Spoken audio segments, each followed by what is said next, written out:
হরে কৃষ্ণ। সকলকে স্বাগতম মায়াপুর ধামে। এবং মহতি রামচন্দ্রের কথা আলোচনা করছিলাম। এখন আমরা আলোচনা করব সুন্দরকাণ্ড। এটা রামায়ণ বা অন্যান্য মানে সকলের খুব প্রসিদ্ধ সুন্দরকাণ্ড। হনুমানজির মাহাত্ম্য, হনুমানজি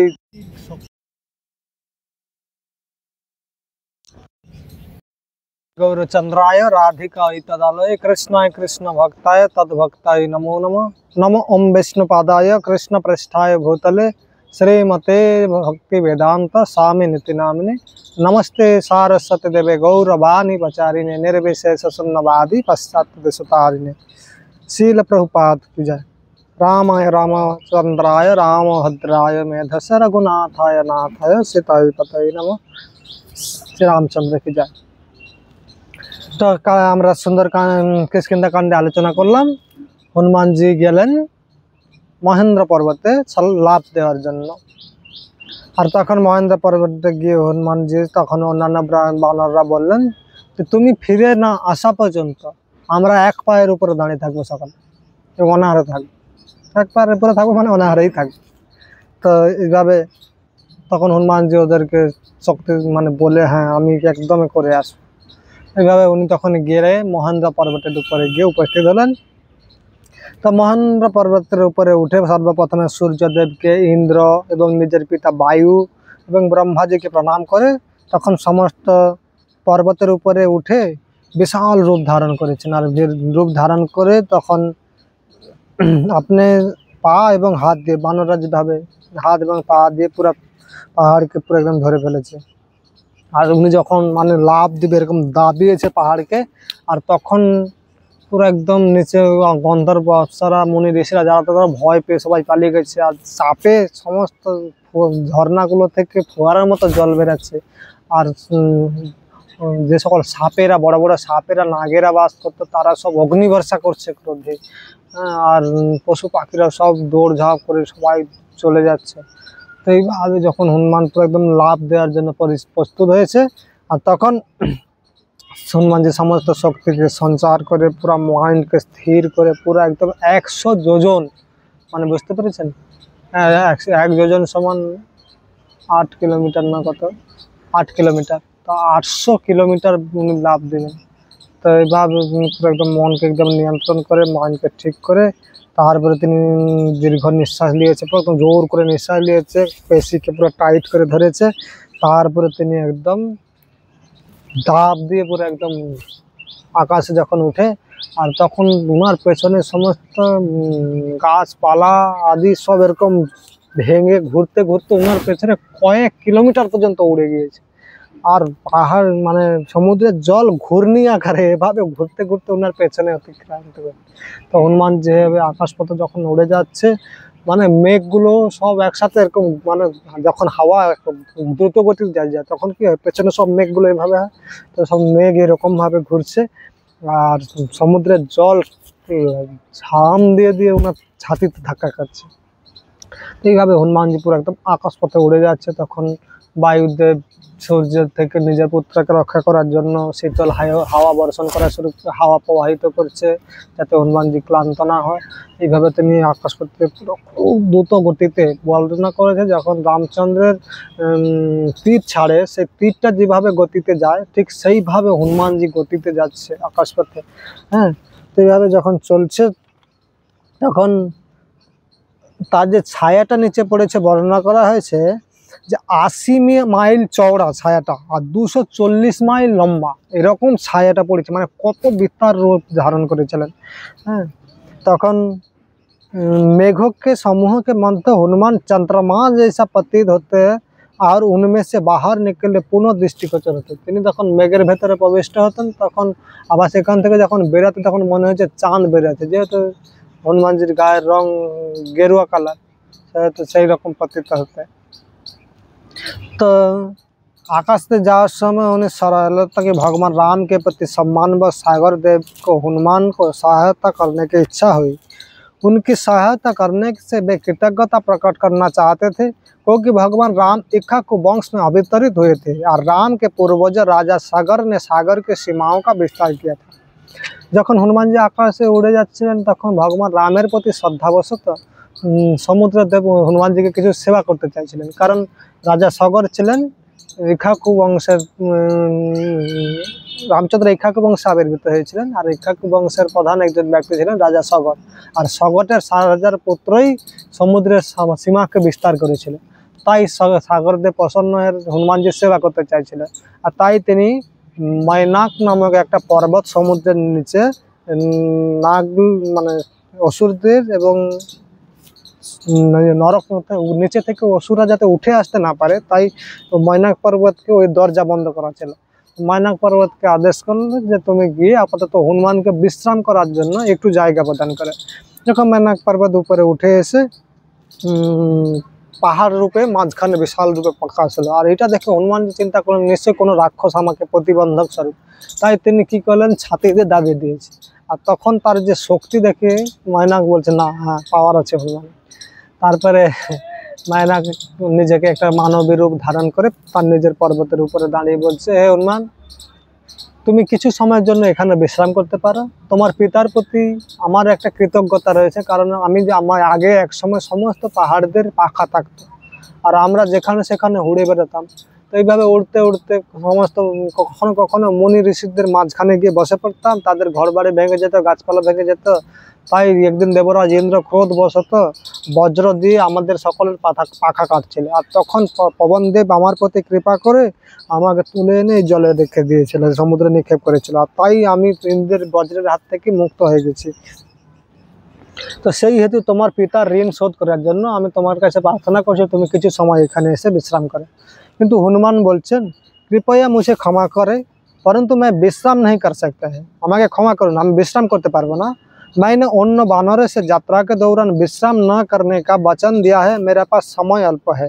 আমি যখন ওখান থেকে আসছি আমার যাতে সহযোগী বানররা ছিল তাদেরকে আমি বিশ্রাম করব না বলে কথা দিয়েছি, কারণ তারাও আমার জন্য অনাহারে এবং এক পায়ে দাঁড়িয়ে আছে। আমি তাদেরকে বলেছি আমি বিশ্রাম করবো না, অতি দ্রুত সীতার খোঁজ করে আমি ফিরে আসবো। সেহেতু আমি বিশ্রাম করতে পারবো না। তো ইন্দ্র তখন তখন হনুমান মৈনাক পর্বতের উপরে সম্মানবশত ওখানে তাকে স্পর্শ করেছে, স্পর্শ করে আবার তিনি দ্রুতগতিতে চলে গেছে। আর তখন ইন্দ্রদেব প্রকট হয়ে মৈনাক পর্বতকে বলছে যে তোমার আর ভয় নাই, আমি আর তোমার পঙ্খ কাটবো না, তুমি যেখানে খুশি যেতে পারো। সেইভাবে মৈনাক পর্বতকে করছে। কিন্তু অন্যান্য দেবতা মুনি ঋষি গন্ধর্ব আদিরা চিন্তা করলেন হনুমানের শক্তি কতটা আমাদের দেখা উচিত, যদি ও প্রকৃত শক্তিশালী না গর্বে শক্তিশালী কোনটা আমাদের পরীক্ষা করা উচিত। তাই তারা নাগেদের মাতা সুরসাকে গিয়ে আদেশ করলেন যে আপনি হনুমানের পরীক্ষা নেন। তখন সুরসা কি করলেন, একটা বিশাল রাক্ষসীর রূপ ধারণ করে হনুমানের রাস্তাতে মুখ খুলে দাঁড়িয়েছে। আর মুখ খুলে দাঁড়িয়েছে তখন হনুমান যখন ওর মুখের সামনে আসে তখন সুরসা বলছে আমি ব্রহ্মাণ দ্বারা আশীর্বাদ প্রাপ্ত হচ্ছি, আমার রাস্তাতে যে থাকবে সে আমার মুখের মধ্যে প্রবিষ্ট হবে। তো সেই হেতু তুমি এখান থেকে আর বেঁচে ফিরতে পারবে না, তোমাকে এখনই আমার মুখে প্রবেশ করতে হবে। তখন হনুমানজি বলছে আমি ভগবান রামচন্দ্রের সেবা করার জন্য যাচ্ছি, মাতা সীতার সংবাদ খোঁজার জন্য, তো আপনি কৃপাপূর্বক ক্ষমা করুন। আপনি যদি সত্যি ব্রহ্মার দ্বারা বরদান প্রাপ্ত হয়ে থাকেন আমি আপনাকে কথা দিচ্ছি আমি ঘুরে এসে আপনার মুখে প্রবেশিত হবে। আমি এখন যাব সীতা মায়ের খোঁজ করে রামচন্দ্রকে বলে আমি আবার আপনার কাছে ফিরে আসবো। বলছে না, তখন ক্রোধ করে বলছে না, এটা হতে পারে না, কেউ আমার রাস্তা থেকে চলে যেতে পারবে না, সবাইকে আমার মুখে প্রবেশ করতে হবে, তোমাকে এখনই আমার মুখে ঢুকতে হবে। তখন হনুমানের পুরো ক্রোধ হয়ে গেছে। তখন হনুমানজি বলছে যদি তুমি আমাকে সত্যি মুখে ঢুকাতে চাও তাহলে তোমাকে আরো মুখ বিস্তারিত করতে হবে। তো ওখানে আমরা দেখলাম হনুমানের ছায়াটা পড়েছে 80 যোজন। তাহলে তখন বলছে আমাকে যদি আপনি প্রকৃত গিলে খেতে চান তাহলে আপনার মুখটা বিস্তার করতে হবে। তখন হনুমান নিজেকে 10 যোজন লম্বা করেছে, আর সুরসা 20 যোজন করেছে নিজের মুখ, সুরসা 30 যোজন করেছে, হনুমান 40 যোজন করেছে। এইভাবে যখন সুরসার মুখ 100 যোজন হয়ে গেছে আর তখনই হনুমান একটা সাক্র ছোট একটা বাচ্চা হয়ে গেছে, হয়ে ওখানে ঢুকে পট করে বেরিয়ে চলে এসেছে। আর যখন এইভাবে বেরিয়ে চলে এসেছে তখন সুরসা হতভম্ব হয়ে গেছে, বলছে আপনি ব্রহ্মার দ্বারা আশীর্বাদ প্রাপ্ত হয়েছে, সবাই আপনার মুখে প্রবিষ্ট হবে, সেহেতু আমি আপনার মুখে ঢুকে বেরিয়ে চলে এসেছি, এবারে আপনি সাইড দিয়ে যান। তখন বলছে হ্যাঁ তোমার, তখন এইভাবে हनुमाনের এই चतुराईपुर जब विजय से सुरसा प्रसन्न हुई, वह अपने मूल रूप में उनके समक्ष प्रकट होकर बोले, वाह वानर श्रेष्ठ, अब तुम जाओ और अपना कार्य पूरा करो, तुम शीघ्र ही सीता और भगवान राम का मिलन करवा। তখন বলছে যে হনুমান, তোমার প্রকৃত বুদ্ধি রয়েছে, তোমার বুদ্ধিমত্তার আমি প্রশংসা করি, তোমার এই চতুরাই আমি খুব খুশি হয়েছি। তাই তুমি সে তখন নিজের প্রকৃত স্বরূপে প্রকাশিত হয় নাগদের মাতার স্বরূপে এসে তিনি হনুমানের সাথে কথা বললেন এবং বললেন, তুমি অতি শীঘ্র যাও সীতাকে এনে বহু রামের সাথে মিলন করা। তো এইভাবে হনুমান যখন আকাশে উড়ে যাচ্ছিল তখন সিম্ভিকা নামে একটা রাক্ষস এসে হনুমানের ছায়া পাকা ধরে ফেলেছে। তখন হনুমান বুঝতে পারছে কিছু সময় পরে তার শক্তি ধীরে ধীরে ক্ষীণ হয়ে যাচ্ছে, নিচে পতিত হচ্ছে এরকম। তখন তখন তিনি চারপাশে যখন ভালো করে তাকাচ্ছে তখন তিনি পেলেন যে একজন ভয়ঙ্কর রাক্ষস তাকে গিলে খাওয়ার মতো मनोवृत्ति लिएছে। तो हनुमान बढ़ते हैं, आपने जैसे अपना मुख चौड़ा करके खोला, हनुमान ने अपनी काया को विस्तार कर लिया, किंतु कुशाग्र बुद्धि वाले हनुमान को शीघ्र ही आभास हुआ कि राक्षसिनी का मुंह अभी भी उन्हें निगल पाने के लिए पर्याप्त चौड़ा था। अतः हनुमान ने पत्थर बदलते हुए अपनी काया को अति लघु रूप दे दिया। तो उन्हें जखन देखছে যে ওই রাক্ষসী অ্যাকচুয়ালি ও কি বলে ছায়া রূপে ওকে গ্রাস করছিল, তখন হনুমানজি বুঝতে পেরেছে যে আমি ওর মুখের মধ্যে প্রবিষ্ট হচ্ছি, তাই ও আরও নিজেকে বিস্তার করলো, কিন্তু দেখছে তাও ওর যে মুখ খোলা আছে ও ঢুকে যাবে হনুমান। তখন উনি কুশাগ্র বুদ্ধিওয়ালা তখন নিজেকে ছোট করে যায়, ছোট করে ওর ভেতরে ঢুকে, আর ওখানে ঢুকে ওর পেটকে পুরো একদম নখ দ্বারা চিরে বিরে আবার বেরিয়ে চলে এসেছে, আর বেরিয়ে এসে তাকে ওইখানে মৃত্যুবরণ করে সমুদ্রে পতিত হয়েছে। হ্যাঁ, তা এরপরে হনুমানজি ওই অত লাভ দেওয়ার পরে উনি গিয়ে তখন হনুমানের এই শক্তির জন্য অন্যান্য সিদ্ধ চানার মহারাজ ওর গুণগান করছে, প্রশংসা করছে। তবে হনুমান যে লাভ দিয়ে গিয়ে লঙ্কাতে ত্রিকুট নামক পর্বতে গিয়ে নেমেছে, আর তখন ওখানে পুরো একদম পাহাড়গুলো মড়মড় করে ভেতরে ঢুকে গেল হনুমানের চাপ। তো 100 যোজন লাভ মারার পরেও হনুমানের এতটুকু পরিশ্রম হয়নি। হ্যাঁ, तখন ऊपर की ओर देखने पर उन्हें आश्चर्यजनक लंगरी लंका दिखाई दी, जो चारों ओर से कमल पुष्प से परिपूर्ण गहरी घाटिया से घिरी हुई थी। वह जह सब उन्होंने चित्रकूट पर्वत के शिखर पर से देखा। नगर ऊंची स्वर्ण दीवारों से घिरा हुआ था, वहाँ भयंकर राक्षसों का सख्त पहरा था। उन्हीं যখন ত্রিকুট পর্বতের উপরে বসে স্বর্ণলঙ্কাকে দেখছে যে চারপাশে পদ্ম ফুলের একদম বড় বড় দিয়ে চারপাশে মানে জলাশয় করা আছে, তাতে বড় বড় পদ্ম ফুলের বাগান রয়েছে, তার মাঝখানে বিশাল বড় দেওয়াল রয়েছে, স্বর্ণ দেওয়ালের ভেতরে স্বর্ণলঙ্কা সুসজ্জিত, আর ভয়ঙ্কর ভয়ঙ্কর রাক্ষসরা হাতে তরোয়াল দিয়ে মানে অস্ত্র শস্ত্র দিয়ে পুরো লঙ্কাকে সুরক্ষা দিচ্ছে। তখন মনে করছে রাম মানে এই যে লঙ্কা আমার দেখে মনে হচ্ছে অজেয়, একে কে জয় করতে পারবে, দেবতাদের পক্ষেও সম্ভব না, এত শক্তিশালী লঙ্কা। तो तखन हनुमान ने देखा तब ऊंची स्वर्ण दीवार पर गिरे भयंकर राक्षस को शक्त पाया। तब हनुमान लंका के उत्तरी द्वार के निकट पहुंचे, तब उन्होंने ऊंचे श्वेत महल और चौड़े मार्ग देखे, जिन पर स्वर्ण महावरत थे, और सभी स्थानों पर अनेक भयंकर कुरूप राक्षस नाना प्रकार के हथियार सहित खड़े थे। वे राक्षस अपनी इच्छानुसार कोई भी रूप धारण कर सकते थे। तो हनुमान जी যখন উত্তর দ্বারে গিয়ে উপস্থিত হয় তখন তিনি দেখছে সাদা সাদা ঘরের উপরে তার সাইডে সুন্দর সুন্দর রাস্তা দেখা যাচ্ছে, এবং সেখানে ভয়ঙ্কর কুরূপ রাক্ষসরা নানা প্রকার হাতিয়ার দিয়ে পাহারা দিচ্ছে, এবং তারা নিজেদের ইচ্ছানুসারে অনেক প্রকার রূপ ধারণ করতে পারে। তখন হনুমানজি চিন্তা করছে এই নগরী তো অজেয় মনে হচ্ছে, আমি তো এখানে প্রবেশ করা সম্ভব না, তাছাড়া এই লঙ্কাকে আসার জন্য সমুদ্র পার করতে আমি, অঙ্গদ, নল, নীল এই কয়েকজনের পক্ষে সম্ভব সমুদ্রকে লম্ফ দিয়ে পার করা। তো রামচন্দ্রও আসবে কী করে, আর এরকম অজেয় অন্যান্য বানররা আসবে কী করে, এরকম অজেয় সমুদ্র লঙ্কাকে কী করে দমন করবে বা রাবণকে বধ করবে। তখন হনুমানজি চিন্তা করলেন যদি আমি এখন এইভাবে ঢুকি তাহলে তো সম্ভব না লঙ্কাতে প্রবেশ করা, তাই আমাকে রাতে প্রবেশ করতে হবে। তাই হনুমানজি সূর্যাস্ত হওয়ার জন্য প্রতীক্ষা করলেন, আর সূর্য যখন প্রায় অস্ত হয়ে গেছে আর তখন হনুমানজি একটা ছোট বিড়ালের রূপ ধারণ করে প্রাচীর দিয়ে ডিঙানোর জন্য ঝাঁপ দিয়ে প্রাচীরের উপরে গিয়ে বসেছে। আর তখনই তো যখন ওখানে গিয়ে रूप धारण করে ऊंची देवारेर ऊपर गए बसे तक हनुमान ने नगरी को आपने कल्पना से परे पाया, जहाँ 7-8 मंजिलों वाले महल से भरी थी, जिस पर सोना एवं जवाहरात खड़े जड़े हुए थे। तो তুমি যখন ওখান থেকে ওই লঙ্কা নগরীকে দেখছে যে একটা একটা মহল 7-8টা করে গম্বুজ দিয়ে শোভামান, আর মরকতমণি আর স্বর্ণ দ্বারা পুরো সব মঞ্জিল সুসজ্জিত, আর এত সুন্দর দেখতে, তার খুব সুন্দরভাবে এখানে বর্ণনা করা হয়েছে। এবং ব্রাহ্মণ রাষ্ট্র, যে সকল ব্রাহ্মণ কুলে যে আবির্ভূত রাক্ষসরা রাবণের যশ কীর্তন করছে, মহিমা কীর্তন করছে আদি এরকম দর্শন করলো। তারপরে তিনি যখন ওখানে প্রবেশ করতে যাবে, আর তখন দেখছে নগরে প্রবেশ করেছে প্রাচীর থেকে, আর তখনই দেখছে যে একটা রাক্ষসী, মানে লঙ্কা নগরীর যে অধিষ্ঠাত্রী দেবী, তিনি রাক্ষসী রূপ ধারণ করে হনুমানের সামনে এসে উপস্থিত হয়েছে। কে মানে অজানা ব্যক্তি, কে তুমি এখানে একটা ভেতরে প্রবেশ করছো, তখন এখানে তুমি কার অনুমতি নিয়ে এখানে প্রবেশ করছো? तो राक्षसों को इस राज्य में तुम जैसे बानर का क्या प्रयोजन है?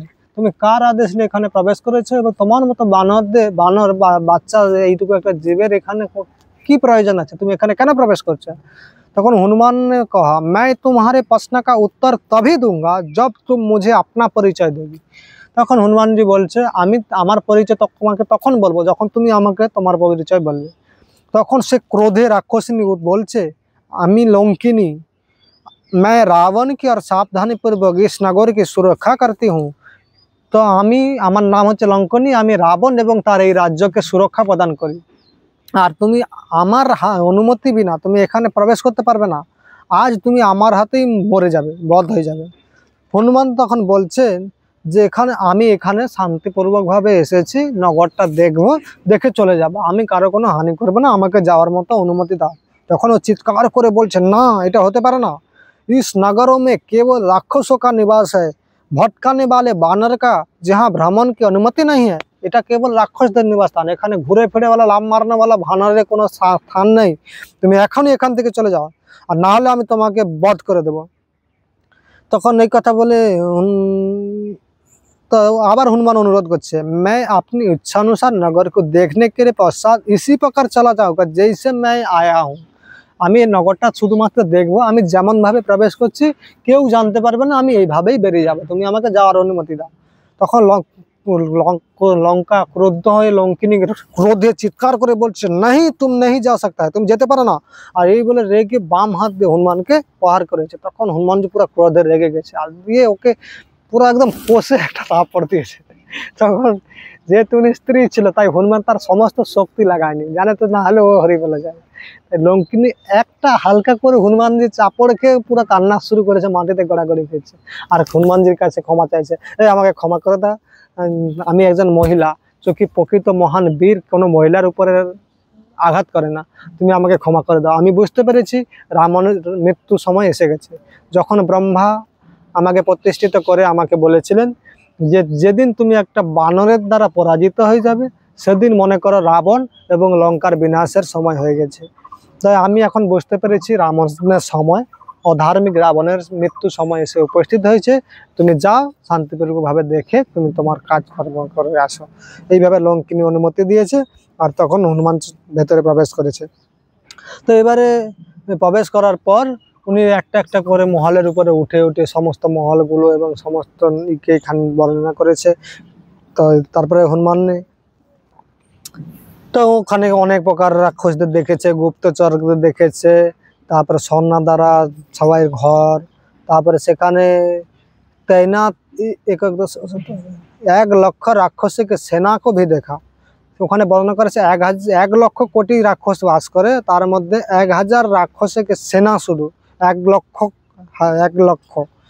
लंका में घूम घूम कर सीता को खोज करते हुए हनुमान ने उन भव्य महलों को देखा जिनके किवाड़ों पर जवाहरात जड़े हुए थे। একটা একটা মহলে জওয়াহরাত নামক মণি দিয়ে সুন্দরভাবে সাজানো রয়েছে। अंदर की दीवारें धूल रहित এবং স্ফটিকের সমান সাফ। ভেতরে যে সকল দেওয়াল আছে মানে স্ফটিক পাথর, একদম শ্বেত জলের মতো পরিষ্কারভাবে, সব সুন্দরভাবে পরিষ্কার পরিচ্ছন্ন, সব সুন্দর। तो राक्षस के स्त्रियां आकर अपने रसिक पतिया को बाहों में आश्रय लेते तब बाद्रजंत बाज उठते। তারপরে তাদের নকশা রাক্ষসদের দাম্পত্য জীবনে সব সুন্দরভাবে বর্ণনা করা হয়েছে। তো এক ভবন থেকে অন্য ভবনে ভ্রমণ করতে করতে অন্য প্রেমিক दूसरा প্রেমিককে আলিঙ্গন করে যাচ্ছে, অন্য স্ত্রী অন্য তার স্বামীদেরকে চন্দন লাগাচ্ছে, তারপরে কেউ হাসছে, কেউ গাইছে, তো কেউ স্ত্রী সঙ্গমে মত্ত রয়েছে। যেহেতু রাত্রিবেলা প্রবেশ করেছে, সবাই তার পতিদের সাথে আনন্দে মগ্ন। হনুমান এইসব দৃশ্য অবলোকন করছে। অ্যাকচুয়ালি বাল্মীকি রামায়ণের এই সুন্দরকাণ্ডের প্রতি অন্যান্য হিন্দিভাষী ব্যক্তিরা একটা অসন্তোষ প্রকাশ করেন, কারণ এরকম বর্ণনা করা আছে বলে। তো এটা অ্যাকচুয়ালি বাল্মীকি রামায়ণ আদি এবং প্রসিদ্ধ। যখন ভগবান রামচন্দ্র উপস্থিত ছিলেন তখন তার আগে এই রামায়ণ রচনা হয়েছে। আর সে রামায়ণ রামের পুত্র লব এবং কুশ দুজনে কীর্তন করেছে, আর রামচন্দ্র তার ভাইদের সাথে শ্রবণ করেছে। মানে রামায়ণ কোনো সাধারণ নয়। কিন্তু বর্তমান সময়ে আমরা দেখছি যে হিন্দি ভাষাভাষী ব্যক্তিদের সন্তুষ্টি বিধানের জন্য কোথাও কোথাও ভবিষ্যৎ পুরাণে বর্ণনা করা আছে হনুমানজি এসে, বাল্মীকি মুনি এসেছিলেন তুলসীদাস রূপে, এসে হনুমানজির মাহাত্ম্য বর্ণনা করেছে। তো এই যে ওখানে এরকমভাবে বর্ণনা নেই, কিন্তু এখানে যেহেতু বাল্মীকি মুনি প্রকৃত সত্যটা বর্ণনা করছে, হনুমান যেহেতু রাত্রিবেলা প্রবিষ্ট হয়েছিল, তাই তিনি যেসব দেখেছে বাল্মীকি মুনি তা বর্ণনা করেছে। তো এখানে সাধারণ আমরা জাগতিক চেতনাতে থাকার জন্য হয়তো আমাদের হৃদয়ে কাম প্রকাশিত হতে পারে, কিন্তু যখন কোনো মহান মুনি ঋষিরা শাস্ত্রগ্রন্থ রচনা করে থাকেন, তিনারা তাদের উপলব্ধি জ্ঞান এবং তাদের মানে উপলব্ধির শেষ পর্যায়ে গিয়ে এসব শাস্ত্রগ্রন্থ রচনা করে। তাই তারা যখন রচনা করে তাদের হৃদয়ে কাম গন্ধ লেশ থাকে না, কিন্তু আমরা ওইটাকে উপলব্ধি করার মতো আমাদের যোগ্যতা না হওয়ার জন্য আমাদের হৃদয়ে কাম সঞ্চারিত হয়। কিন্তু বাল্মীকি মুনি মহান একজন তপস্বী ছিলেন। তিনি অন্তিম সময় জীবন মানে 60,000 বছর তপস্যা করার পরে এই মহান কাব্য রামায়ণ রচনা করেছেন। তাই আমরা এর বিচার বিশ্লেষণ করতে পারি না, যেহেতু যেমনভাবে রচনা করা হয়েছে আমাদের যতটা সম্ভব সেখান থেকে গ্রহণ করা উচিত। তাই কেউ কেউ এই রামায়ণের নিন্দা করে, কিন্তু আমাদের ছিল ইস্কনের প্রতিষ্ঠাতা আচার্য জয়ং বিষ্ণুপাদ পরমহংস অষ্টাদশ ঋষি ভারত রত্ন বিশ্বগুরু শিল প্রভুপাদ, তিনি বাল্মীকি রামায়ণের খুব মর্যাদা স্থাপন করেছেন। আর তাছাড়া তার অভিলাষ ছিল এই বাল্মীকি রামায়ণকে প্রকাশ করার জন্য, কিন্তু তেনার সময়ের অল্প হওয়ার জন্য তিনি ভাগবত পর্যন্ত যেতে পেরেছিলেন, রামায়ণটা পারেননি। বর্তমান সময়ে আর একজন প্রভু এটা রচনা করছেন, আমার সাথে আজকেই কথা হয়েছিল। তো প্রভু বললেন যে 4টা কাণ্ড ইংলিশে হয়েছে, 1টা কাণ্ড হিন্দিতে হয়েছে। আমাকে বললো যে তুমি অনুবাদ করো, হিন্দিটাকে আপাতত বাংলাতে অনুবাদ করো। আমি বলছি আমার সময় হবে না অনুবাদ করার মতো। তো প্রভুর সাথে আজকে কথা হয়েছিল, সেহেতু ওটা আমরা আশা করি আর 1-1.5 বছরের মধ্যে বইটা প্রকাশ হতে পারে, হিন্দিতে বা ইংলিশে, দুটোতে। ইংলিশটা বেশি যাচ্ছে এবং হিন্দিটা তার পেছনে পেছনে যাচ্ছে, আশা করি হয়ে যাবে। তো আপনারা এখানে আমি চেষ্টা করছি বাংলাতে সংক্ষিপ্তভাবে বর্ণনা করার জন্য। বিস্তারিত রামায়ণ 24,000 শ্লোক, তো এটা বর্ণনা করতে আমাদের একদিনে যদি 1000ও শ্লোক বলি তাও আপাতত 24 দিন লেগে যাবে। তাই জন্য আমরা সংক্ষিপ্ত আরে আলোচনা করছি। আপনারা যতটা সম্ভব রামায়ণের যে সার বিষয়বস্তুটা গ্রহণ করুন, কারণ বাল্মীকি রামায়ণটা বিশেষ এবং প্রসিদ্ধ। তো প্রভুপাদ গুরু মহারাজের একটা কোডে আমি পেয়েছিলাম। গুরু মহারাজ বলছেন ছিল প্রভুপাদ বাল্মীকি রামায়ণটা খুব প্রসিদ্ধি দিয়েছে। তাছাড়া তিনি তুলসীদাসের বিষয়ে বর্ণনা করে বলছেন তুলসীদাসের যে রামায়ণ ওতে কিছুটা অদ্বৈতবাদ মিশ্রিত রয়েছে, তাই ছিল প্রভুপাদ ওটাকে অতটা গুরুত্ব দেয়নি।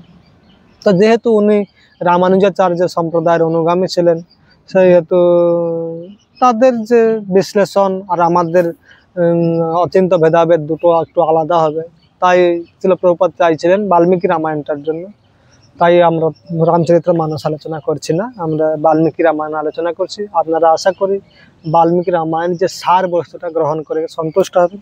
তো যাই হোক, এখানে হনুমানজির বর্তমান সময় বর্ণনা করে তিনি তখন রাত্রি সময় প্রবেশ করেছে, কেউ সঙ্গমে লিপ্ত আছে, কেউ তার পতির দ্বারা কাম ক্রিয়ার পরে এলোমেলো বস্ত্রে শয়ন করে আছে, এইভাবে ভ্রমণ করছে। তো ভ্রমণ করতে করতে তিনি যে চিন্তা করলেন সমস্ত মহলগুলো, আগে বাইরের সমস্ত মহলগুলো ভ্রমণ করেছে, তারপরে তিনি চিন্তা করলেন রাবণের মহলে প্রবেশ করার জন্য। তিনি রাবণের মহলে যখন প্রবেশ করে তখন তিনি রাবণের মহলে একটা বিশাল কত যোজন বর্ণনা করা হয়েছে এখানে, বিশাল একটা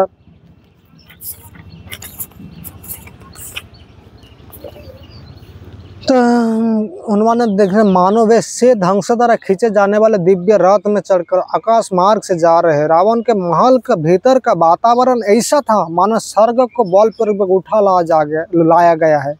तो रावण जो মানে ঘরের ভেতরটা এত সুন্দর ছিল, মনে হচ্ছে যেন স্বর্গকে উঠে নিয়ে আসা হয়েছে। তার ভেতরে মনে হচ্ছে মেঘগুলো ভাসছে, আর মরকতমণি স্ফটিক পাথর দিয়ে স্বর্ণ দিয়ে এমনভাবে সুসজ্জিত, তাতে যখন প্রদীপগুলো জ্বলছে মনে হচ্ছে প্রতিটা পাথরে একটা একটা প্রদীপ জ্বলছে, এত সুন্দর লাগছে, মনে হচ্ছে যেন স্বর্গের মতো।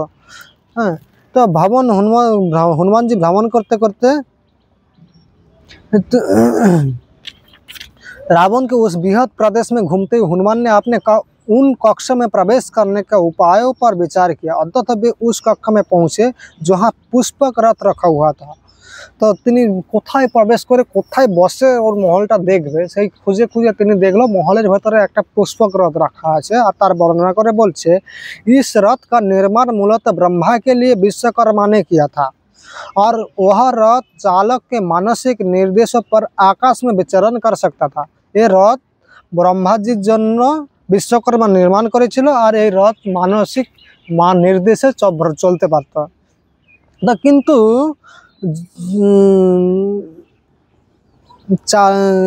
वह रथ सतह से ऊपर वायु में घूम रहा था, अतः उस पर जवाहर से निर्मित पक्षी बना हुआ था और रूपेर पक्षी छिल पक्षी अंकन तैरी करा छिल जवाहर मणि दिए। और ये रथ जखन ब्रह्मार जन्य बनानो हयेछिल परवर्तीकाले कुबेरके ब्रह्मा ओई रथटा दान करेछिल, किन्तु राक्षसराज रावण कुबेरके परास्त करे तार এই রথটা और নিয়ে নিয়েছিল। তো এইভাবে তিনি রথের বর্ণনা বিশালভাবে বর্ণনা করেছে। তারপরে সাপের ছবি আঁকা আছে, সুন্দর সুন্দর করা আছে, চামর ঘন্টা আদি বাঁধা রয়েছে। এইভাবে তখন সে গিয়ে হনুমানজি ওই রথের উপরে বসে রাবণের কক্ষগুলো দেখছে ভালো করে। তো হনুমান भव्य कक्ष को देखा जिसका स्पर्श मणि वाला था और जिस पर मोती हीरे एवं स्वर्ण जड़ा हुआ था। तो मणि रत्न दिए सुंदर भावे साजानो। तो এইভাবে সমস্ত ভ্রমণ করতে করতে তিনি রাবণের প্রতিটা পত্নীদেরকে দর্শন দেখতে গিয়েছে, কারণ ওদের ভেতরে হয়তো সীতা মাতা থাকতে পারে। तो हनुमान ने स्त्रियों पर एक दृष्टि डाली जो अपने अधर एवं नेत्र को बंद किए हुए लेटे हुए थे। যে সকল মহিলারা রাত্রিবেলা রাবণের সাথে আনন্দ উৎফুল্ল হয়ে সুরাপান করে নৃত্যের মাধ্যমে রাবণকে খুশি করেছিল, তারা ক্লান্ত হয়ে সবাই বিশ্রাম করে আছে, তাদের চোখগুলো পদ্ম ফুলের মতো মনে হচ্ছে। হ্যাঁ, তো এইভাবে কুস্ত্রী আপনি কঙ্কন বালি বাহু তকিয়া বানাকর সই হতে, কেউ হাতের উপরে শুয়ে আছে, কেউ অন্য স্তনের উপরে শুয়ে আছে, কেউ পরস্পরকে আলিঙ্গন করে শুয়ে আছে। এইভাবে যখন দেখছে কেউ নির্বস্ত্র হয়ে শুয়ে আছে। তো এইভাবে যখন দেখছে তখন হনুমানজি চিন্তা করছে। তো যে আমি এভাবে যখন তারপরে আরো বর্ণনা করেছি যে उन स्त्रियों से कुछ दूरी पर रहकर रावण को प्रिय रानी गोवर्णा अत्यंत सुसज्जित सज्जा पर सोई हुई थी। इतना जुबा सुंदर एवं भव्य प्रतीत होने वाली मंदोदरी को देखकर हनुमान ने सोचा जो ही सीता है। तो যখন করে দেখে তখন তিনি এক সময় গিয়ে দেখ সুন্দর উপরে একজন শুয়ে আছে আর তার এত সুন্দর রূপ দেখে মনে করছে এই নিশ্চয় সীতা। किंतु आपने इस खोज से अत्यंत हर्षित होकर हनुमान बानर सुलभ प्रसन्नता से उछलने लगे, भुजाओं को फटकने लगे, अपने पूंछ का चुंबन करने लगे और महल के खंभों पर ऊपर नीचे चढ़ने उतरने लगे। किंतु कुछ क्षण विचार कर पर उन्हें लगा जो सीता नहीं हो सकता है, जो कोई और से सीता ने तो राम के वियोग में खाना और सोना भी त्याग दिया होगा। वे न ही सुंदर ढंग से स्वयं को श्रृंगार करेगी और न ही किसी अन्य पुरुष का सान्निध्य स्वीकार करेगी। भाली ही वह पुष्पक पुरुष स्वर्ग का राजा को न हो, वस्तुतः राम की तुलना में तो देवता भी कुछ नहीं है। तब इस रावण जैसे दुष्ट राक्षस को क्या महत्व है। तो যখন গিয়ে রাবণ হনুমানজি দেখছে মন্দোদরী এত সুন্দর রূপ, তখন মনে করছে এই সীতাই হতে পারে। আর তখন হনুমানজি লাফাকুন্দা আরম্ভ করে দিয়েছে, তার ল্যাজকে চুমা খাচ্ছে এইভাবে। যখন তারপরে তার কিছুক্ষণ পরে চিন্তা করলো, আচ্ছা সীতা তো রামকে ছাড়া এক মিনিটও থাকতে পারবে না, আর সে কোনোদিন এত সুন্দর শৃঙ্গারও করবে না আর অন্য পুরুষের সান্নিধ্য স্বীকারও করবে না, এর নিশ্চয়ই সীতা কখনোই হতে পারে না। তখন ওনার মনে এটা পুরো একদম দৃঢ় বিশ্বাস হয়ে গেছে। তখন রাবণের মহারের বাকি যে সকল শেষ কক্ষগুলো ছিল সে সব খোঁজার পরে সুরার পাত্র মাংসের পাত্র আদি সব পুরো ভরা আছে, যেহেতু রাক্ষস ছিল না সেসব দেখার পরে সকল স্ত্রীতে দেখে তখন হনুমানের মনে একটা সংশয় এলো, আমি ব্রহ্মচারী, তাছাড়া আমি ভগবানের ধার্মিক সেবা করার জন্য এসেছি, কিন্তু আমি যে সকল স্ত্রীদেরকে দেখছি তাহলে আমার অপরাধ হচ্ছে, এই পাপের জন্য আমাকে নরকে যেতে হবে নিশ্চিত। তখন তিনি আবার কিছুক্ষণ পরে চিন্তা করছে, কিন্তু আমি যখন এই সকল স্ত্রীদের দেখেছিলাম তখন আমার হৃদয়ে কাম ছিল না, কিন্তু আমি কোন মনোভাব নিয়ে দেখেছিলাম যে আমি প্রভু রামের সেবা করার জন্য মাতা সীতাকে খুঁজছিলাম। আর সীতা যেহেতু মহিলা, আমি মহিলাদের ভেতরে ছাড়া কোথায় খুঁজতে যাব, সেহেতু আমি যেহেতু প্রভু রামের সেবায় নিযুক্ত ছিলাম সেহেতু আমার নিশ্চয়ই কোনো দোষ হবে না, আশা করি এর জন্য আমাকে নরক ভোগ করতে হবে না। এইভাবে যখন ভ্রমণ করতে করতে সমস্ত কিছু খোঁজার পরে, অন্যান্য বাগান আদি খোঁজার পরে যখন চিন্তা করলো সীতার পুরা অসহায়, মানে পাওয়ার কোনো সম্ভাবনা না, এরকম পুরো একদম সব আশা ছেড়ে দিয়েছিল। तो लंका के सुरक्षा हेतु निर्मित ऊंची दीवार पर बैठे हनुमान को नगर के रोज छोर पर स्थित अशोक वृक्ष के एक बाटिका दे तक मन एकदम दुख से एक ऊपर देवार रही है तार ऊपर बसे चिंता करছে কি করা যাবে তখন তার লক্ষ্য পড়লো একটা অশোক বাটিকা সুন্দর অশোক বৃক্ষে পরিপূর্ণ সুন্দর বাগান একটা মন্দির রয়েছে তিনি হয়তো ওখানে খুঁজেনি তাই উনি চিন্তা করলেন এটা খুঁজে দেখে দেই লাস্ট बार। तो नगर के छोर पर स्थित अशोक वृक्ष के एक वाटिका दिखाई पड़े जहाँ वे तब तक खोजने के लिए नहीं गए। हनुमान ने वहां जाने का निश्चय किया। पहले उन्होंने राम लक्ष्मण और मुख्य देवी देवताओं को प्रणाम किया, तब उन्होंने उस सुरक्षा दीवार से छलांग लगाई और अशोक वाटिका में कूद गई। तो हनुमान तक सूर्य देवता आदि राम लक्ष्मण के मन থেকে প্রণাম করে তিনি ওখানে গিয়ে লাফ দিয়ে অশোক বাটিকা গিয়ে প্রবিষ্ট হয়েছে।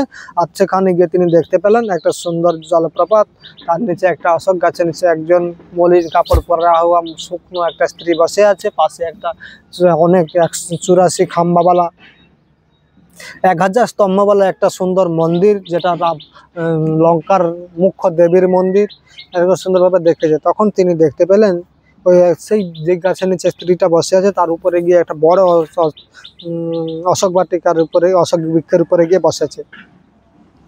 তো হনুমান সমাজ কিন্তু লেকিন ওর এত ময়লা কাপড় পরে আছে, না খেয়ে খেয়ে শুকিয়ে আছে, কিন্তু ওনার শরীর থেকে একটা দিব্য তেজ বের হচ্ছে, মনে হচ্ছে জ্বলন্ত অগ্নিকে ধোঁয়া ঢেকে রেখেছে এরকম মনে হচ্ছে।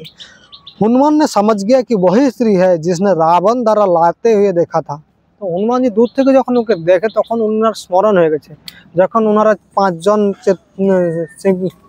ঋষ্যমুখ পর্বতে ছিলেন তখন যে উপর থেকে একজন রাক্ষস সীতাকে হরণ করে নিয়ে যাচ্ছিল, যে স্বর্ণ অলঙ্কারগুলো ফেলা ছিল, তখন উনি চিনতে পেরেছে এই স্ত্রীটাকে রাবণ হরণ করে নিয়ে যাচ্ছিল।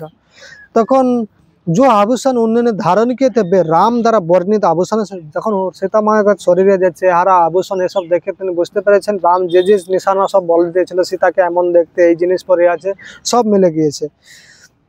তখন এখানে সুন্দরভাবে সীতা মাতার रूप वर्णना करा है। हनुमान ने विचार किया वही स्त्री है जिसे राम प्रेम करते हैं। तो ये वही स्त्री जाके रामचंद्र प्रेम करे। अरे तो राम की जे देखबे সেই প্রেম করবে, এত সুন্দর সাক্ষাৎ ভাগ্যকে দেখি দেবী বলে মনে পড়ছে। এইভাবে सीता मातार प्रशंसा करे परे हनुमान के शहर के चंद्रमा उदित हुआ ताकि वे सीता और उनके चारों और तैनात भयंकर राक्षसों को देख सके। তখন হনুমান জি যখন ওখানে বসে কল্পনা করছে তখন চন্দ্র চিন্তা করলেন হনুমানকে সাহায্য করা উচিত, তাই চন্দ্র সুন্দরভাবে প্রভাব বিস্তার করে উদিত হয়েছে। তখন চন্দ্রের কিরণে সীতা মাতাকে ভালোভাবে দর্শন করেছে। আর সে সকল তারপর দেখতে পাচ্ছে যে অনেক ভয়ঙ্কর ভয়ঙ্কর রাক্ষসীরা সীতা মাতাকে বেষ্টন করে আছে, কারো এক দাঁত বেরিয়ে আছে, কারো একটা চোখ, কারো মানে কানগুলো এরকম ঘোড়ার মতো, কারো কবন্ধের মতো মাথাটা পেটের উপরে রয়েছে, কারো ঘাড় নেই, কারো পা নেই, এরকম সব ভয়ঙ্কর ভয়ঙ্কর কুরূপ রাক্ষসীদের দর্শন করছে। আর তখন তারা যখন সীতার সাথে কথা বলছে তখন বুঝতে পেরেছে সীতা পুরো কনফার্ম হয়ে গেছে। আর যখন সীতাকে চিনতে পেরেছে তখন হনুমানের আনন্দের সীমা নেই, তো হনুমানের চোখ থেকে আনন্দ অশ্রু ঝরে পড়ছে। আর সীতাকে रात्रि व्यतीत होने लगा और हनुमान वही अशोक वृक्ष के शिखर बैठे हुए सीता को देखने लगा। सारा रात व्यतीत হচ্ছে আর হনুমান সারা রাত ওই অশোক বৃক্ষের উপর থেকে সীতা মাতাকে দর্শন করছে। তারপরে যখন সকাল হয়েছে তখন বাদ্যযন্ত্র ভাট রাবণকে জাগানোর আগে হনুমান রাবণ জেগে পড়েছে। আর জেগে সে ঘুম থেকে ভোটেই আগের নেশাতে চোখগুলো ঢলছে, সেই অবস্থাতে আগে গিয়েছে সীতা মাতার কাছে। সীতার প্রতি এতটাই আসক্ত ছিল, তো ইন্দ্রিয় লালার সাথে আসক্ত সীতার কাছে গিয়ে রাবণ रावण 1000 सौंदर्य के साथ अशोक वाटिका की ओर चल पड़े। 1000 सौंदर्य तार स्त्रीদের সাথে अशोक वाटिकाते এসে উপস্থিত হয়েছে। আর ওই স্ত্রীগুলোর কারো হাতে চামর, কারো হাতে চন্দন, কারো হাতে জল, কারো হাতে বসার জায়গা, এইভাবে সব সুন্দরভাবে নিয়ে তারা সারিবদ্ধভাবে আসছে। পূর্ব রাত্রির নেশার কারণে তার চোখগুলো বডি পুরো দিলছে। আর এসেই सीता मातार काছে এসে বলছে, उपवास और शोक से सीता को खीन और मन उदास हो गया था। रावण सीता को सम्मुख आकर उन्हें बहकाने के आशा से बोलने लगे। तो এভাবে এসে দেখছে সীতা মাতা শোকে আর দুর্বল হয়ে রয়েছে। আর তাই জন্য সীতাকে এসে বলছে, যদিও সীতা মাতা অনাহারে ছিলেন পুরো এক বছর, কারণ যখন সীতা মাতাকে হরণ করে নিয়ে যাওয়া হয় তখন ব্রহ্মাজি ইন্দ্রকে আদেশ করলেন, যাও সীতাকে কিছু একটা খাওয়ার দিয়ে আসে, যাতে ও এক বছর না হলে অনাহারে মারা যাবে।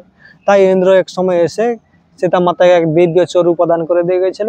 তাই সীতা মাতা সেটা ভক্ষণ করেছিলেন। তাই তিনি এক বছর কিছু না খেয়েও জীবিত ছিলেন তার সেই অমৃতের কৃপাতে। তাই তার শরীর পুরো একদম শুকিয়ে গেছে। আর তা দেখে বলছে, তুমি এই মলিন বস্ত্র পরিত্যাগ করো, সুন্দর বস্ত্র পরিত্যাগ করো, সামান্য একটা মানুষ রামের প্রতি তুমি এত আসক্ত, তুমি আমার রাত্নি হয়ে যাও, আমি তোমাকে সমস্ত দিব্য রাজ ঐশ্বর্য প্রদান করব।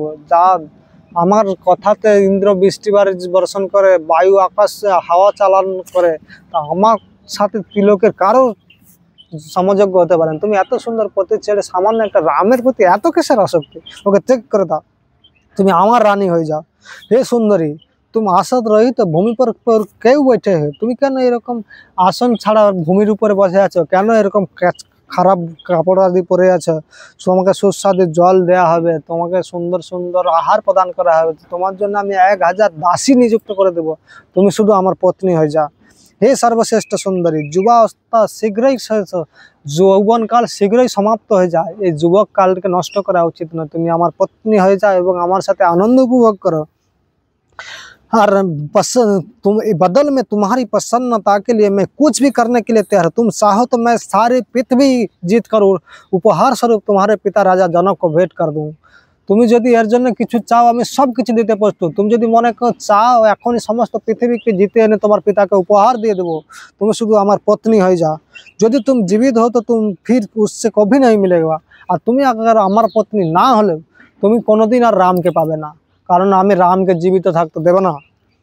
सीता ने रावण से प्रत्यक्ष संपर्क करने के अपनी इच्छा को संकेत स्वरूप स्वयं को रावण के मध्य तक सीता माता जखन रावण के उत्तर दीते चाय सरासरि कथा ना बोलार जन्य एक घास के सामने रेखे दिए बोलছে যে सीता ने रावण के सीता ने आगे बोला कि तुम स्वयं को धर्म के मार्ग से च्युत करने के नीति के विरुद्ध कार्य कर रहे हो, अतः तुम अपने संपूर्ण राज के विनाश का कारण बनोगे। उन व्यक्तियों का अनुसरण क्यों नहीं करते जो स्वयं अपनी एवं अन्यों के पत्नियों की रक्षा करते हैं? तुम একজন মহান রাজা হওয়ার পরেও তুমি কেন একজন অন্য স্ত্রীর প্রতি আসক্ত হয়েছো? তুমি কেন সেই সকল মহান রাজর্ষিদের পদাঙ্ক অনুসরণ করছো না যে নিজেকে, নিজের পত্নীকে এবং অন্যদের পত্নীকে সুরক্ষা প্রদান করে? একজন রাজার, একজন রাজর্ষি, একজন ধর্মপরায়ণ ব্যক্তির এটা কর্তব্য, তুমি তা করছো না, তুমি নিজের ধর্ম থেকে বিচ্যুত হয়ে গেছো। उन व्यक्तियों का अनुसरण क्यों नहीं करते? स्वयं तुमको भाले और वह मूर्ख जो अपने पत्नी से असंतुष्ट रहता है और अन्य के पत्नियों में सुख को खोजता है। একজন মূর্খ ব্যক্তি সে নিজের পত্নীতে সন্তুষ্ট থাকে না, অন্যের পত্নীর কাছ থেকে সুখের আশা করে, উনকা বিনাশ নিশ্চিত है। আর ওই রকম ব্যক্তির মৃত্যু অনিবার্য সময় এসে উপস্থিত হয়েছে।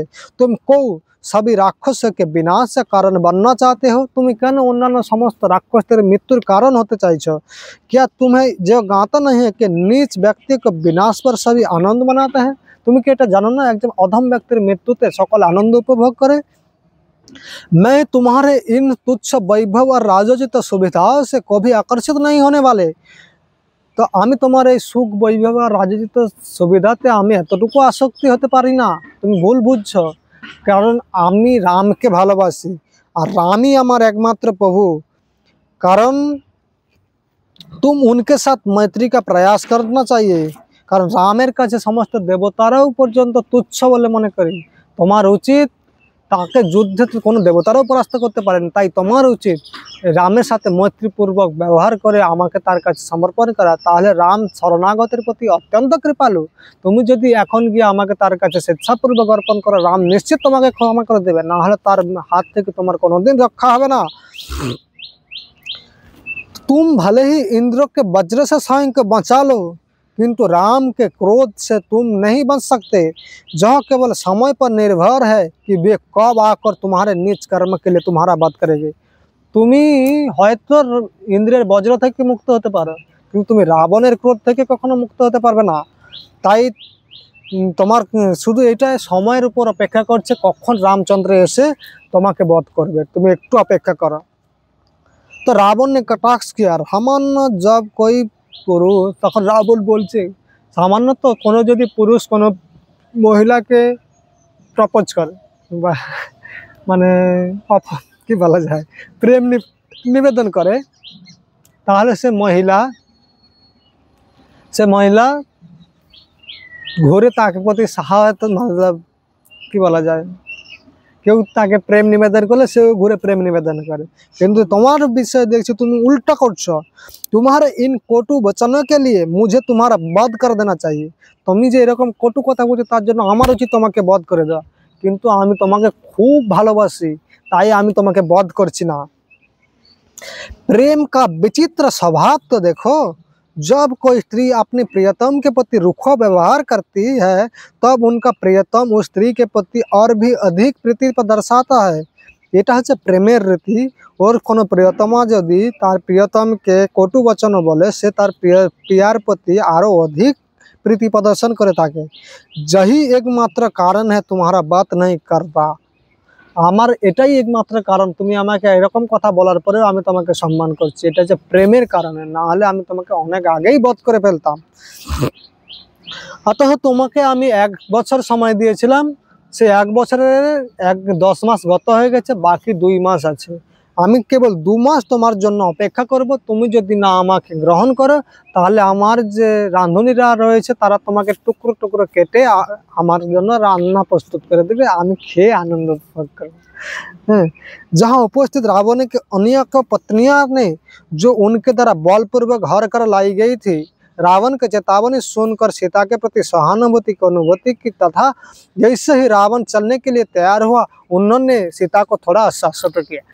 तो যে সকল মহিলাদেরকে রাবণ বলপূর্বক হরণ করে বা তার পিতা ভাইদেরকে বধ করে জবরদস্তি নিজের পত্নী বানিয়েছিল, তারা রাবণ যখন একটু চলে গেছে তখন সীতাকে গিয়ে আশ্বাসন করছে তুমি ভয় পাও না, তুমি শান্তিপূর্বক থাকো, আনন্দ থাকো, ও রাবণ বেকার। এভাবে যখন রাবণের নিন্দা করছে তখন সীতাকে একটু সান্ত্বনা পেয়েছে, আর তখন সে আবার ঘুরে রাবণকে বলছে যে হে রাবণ। যখন রাবণ চলে যাচ্ছে আর সে মহিলাদের দ্বারা যখন সীতা একটু উৎসাহিত হয়েছে তখন আবার সীতা মাতা বলছে হে রাবণ, तुम्हारे राज्य में कोई भी तुम्हारा शुभेच्छु नहीं है। তোমার যে রাজ্যে তোমার কেউ তোমার শুভচিন্তক নেই, কারণ তোমার স্ত্রীরাও তোমার শুভচিন্তা করছে না, তাহলে তো অন্যদের কি কথা। হ্যাঁ, क्योंकि तुम्हारा विनाश करने वाले इन अनैतिक कृत्य के संपन्न करने से तुम्हें रोकने का प्रयास किसी ने नहीं किया। তোমার এই পাপপূর্ণ কাজ থেকে তোমাকে মুক্ত করার জন্য কেউ প্রয়াস করছে না। রাম হচ্ছে শক্তিশালী একজন গজরাজ, আর তুমি একটা ছোটে শশক বা কাঁকড়ার মতো। তুমি কেবল রাম को অনুপস্থিতি में ही ऊंचे स्वर में बोल सकते हो। এখন রাম উপস্থিত নেই তাই তুমি উচ্চ কথা বলছো।